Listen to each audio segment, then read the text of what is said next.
Where I come from, across the centuries and the miles, I am known as a wise man. Perhaps to you, I am better known as one of the wise men. Perhaps you expected me to be wearing a turban, long luxurious robe and sandals.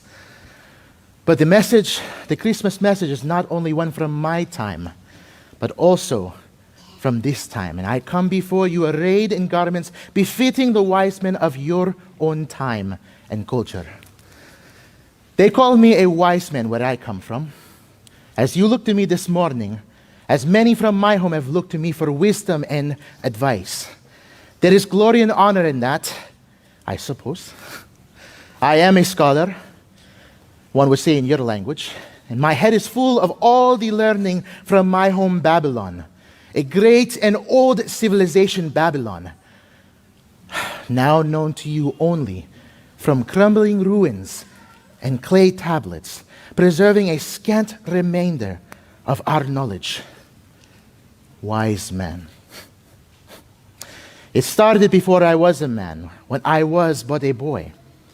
I could do sums in my head as quickly as the teacher could bark out the problems and could play the lyre and the flute long before most of the children knew which sandal went on which foot.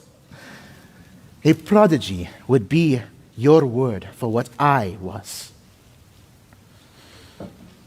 A prodigy. Prodigy or not, a boy still needs his father and mother and his home. Yet they took me away as I cried and reached to my mother, who had no choice but to give me to them, as they took me to the palace of the priest, where I would be educated by the greatest minds of Babylon, where one day it was said I would serve the king himself.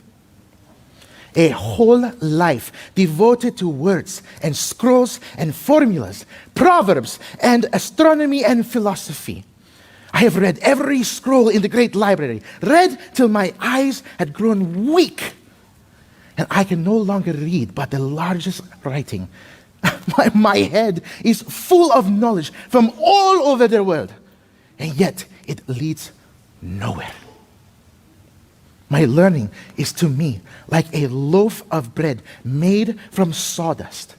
It is to me like a mirage shimmering in the desert, promising cool water to the thirsty, but in reality proving to be only a cruel trick of the mind leading to certain death. For learning is not the same as wisdom.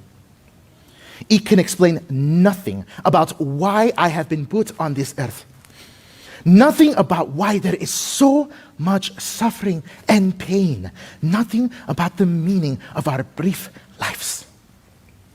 I can tell you from hard experience that you can spend your whole life learning, and as you draw your last breath, you will realize that all that learning meant nothing.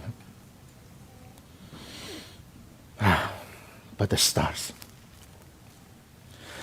far away and mysterious, tracing a path across the sky as regular as the geometry of Euclid. To me as a boy, lying on my back and watching them, it made me feel that there was something larger and greater and wiser than me. Someone or something had created them. We believe that the stars tell our destiny. We have a noble art devoted to the stars that you might call astrology. Perhaps you do not regard this art as highly as we. But a king decided whether to go to war and would consult the stars to see whether this fortune was to smile on him. And who interpreted the sign of the stars? I did. And this, above all else I knew, gave me honor. Imagine if you had among you one who was believed could tell the future by reading the stars, using a special learning reserved only to a few. It brought me honor, glory, and wealth. How curious that a king should believe that pressing a bag of gold into the hand of this astrologer should change his destiny for the better. For you cannot bribe the stars. The news they announced was written at the time of creation. The stars were the only things that brought me joy. Gold buys every pleasure, but it cannot bring one joy. And I tried. I indulged in the delectable pleasures that only Babylon offered. But wine lost its taste, food its savor, women their sensuality, learning its excitement. But the stars, one never knew when a message might blaze forth across from them announcing something wonderful. Now one day, some months ago, we watched the desert sun turn crimson as it went down towards to the horizon. And in half, and as we looked, and we watched as the sky turned blue to purple to black, and there in the twilight, where Jupiter and Venus rose, was one blazing star. My colleagues scurried away to get the scrolls and rolled them right over there on the rooftop and tried to reach by torchlight. But I remembered that this star meant the birth of a king, and not a king of Babylon, but a king from that peculiar people, the Jews. A king who would bring peace to this blood-drenched world. One who would teach wisdom to us so intelligent, so learned, but eternally foolish human beings. A king that came from the heavens themselves. Have you ever ridden a camel for 500 miles? No, I suppose not. They sway back and forth as they walk like a ship rocking on the waves. It's enough to make one seasick in the middle of the desert. But ride we did, following the old trade route of the Fertile Crescent, the same route the Jews of Jerusalem walked as they were dragged off to captivity by my people almost 600 years ago. Ironically, this time the wise of Babylon made the journey to Jerusalem. A whole caravan of us, some of my fellow Magi, along with servants and, of course, gods. The route is infested with thieves, as a donkey is with fleas. We had an official mission, diplomatic, to bring good wishes to the new king from our king. And, of course, we were supposed to go to learn. But I and a few of my colleagues had a different mission. We went to worship. I suppose we all must worship something. It is a drive in us as powerful as the desire to mate, to eat, to drink. And I've come to believe God Himself made us this way, made us eternally empty and restless so we would search for Him. Now, where does one go in search of the King of the Jews? In the palace of the capital city, Jerusalem, of course. And as we came into the city, we congratulated people on the birth of the new king.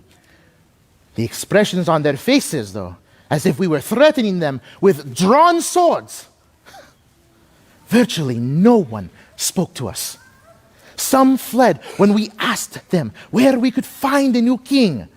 One drew near to us and hissed in a whisper, "Fools, there is but one king here, Herod, and he tolerates no rivals." Now word travels quick when spies lurk in every alley. A detachment of guards met us, and in a polite but unmistakably menacing voice, their captain invited us to the palace to meet King Herod. Charming fellow, Herod. And what a feast he laid out for us. Nubile maidens washing our feet, cool wine in golden goblets, and grapes and figs and meat, and the king draped in purple, questioning us intently about this new king and when this star appeared. You see, the king whose birth had been announced by the stars was not in the palace, was not the child of Herod. No one had heard of his birth, and no one knew where he was. But the prophets had known long ago. Our prophet and the Hebrew prophet both told of the coming of the great king. The Hebrew prophet said that he was to be born in a farming village known as the place of bread. I believe it is called Bethlehem, half a day's walk from Jerusalem.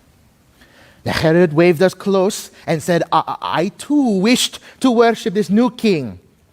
Find him and tell me where he is, that I may visit him. So refreshing to see a king of true goodness and piety. I jest, of course. We had heard about that Herod all the way in Babylon. He took human life as easily as one swats a fly. Murdered his wife, 2 sons, mother-in-law, 2 stepbrothers. A true practitioner of family values. Herod, he plays at being a Jew, eats no pork. I heard that Caesar said it would be better to be Herod's own pig than his own son. You'd live longer. We left the palace of Bethlehem feeling like there was a sword hanging by a hair over our heads. We looked over our shoulders, but no one followed. Herod trusted his ruthless reputation would ensure that we would obey his and report the baby's whereabouts. We made our search more wisely than before. Instead of asking where we would find the new king, we asked where we would find a baby boy born when the star appeared. And the star, by this time it was evening, was high over the village. Have you ever felt guided by a power greater than you? This is what it was like. We came to the house, and inside there was a man and a woman. Really more a boy and a girl. So young. And a baby boy. Just the right age at his mother's breast. We have come, I said, from far away searching for a child whose birth was announced by the stars, by heaven itself. Is this the child, your child? Could he be the one that we seek? The mother and father looked at each other and then both let loose a waterfall of words about the angels and shepherds and a baby conceived without a father. And something about a Holy Spirit, about this child being the Son of the Most High. And that is their way of saying God. And reigning in the throne of the ancestor, King David. It made no sense. We had come across the desert looking for a king, and our journey ends in a rude little house with 2 peasant parents and a suckling infant. How could this child be the one? And then I remembered an ancient story about a king named Ibrahim. He was wealthy and powerful, but restless. He restlessly sought to know God.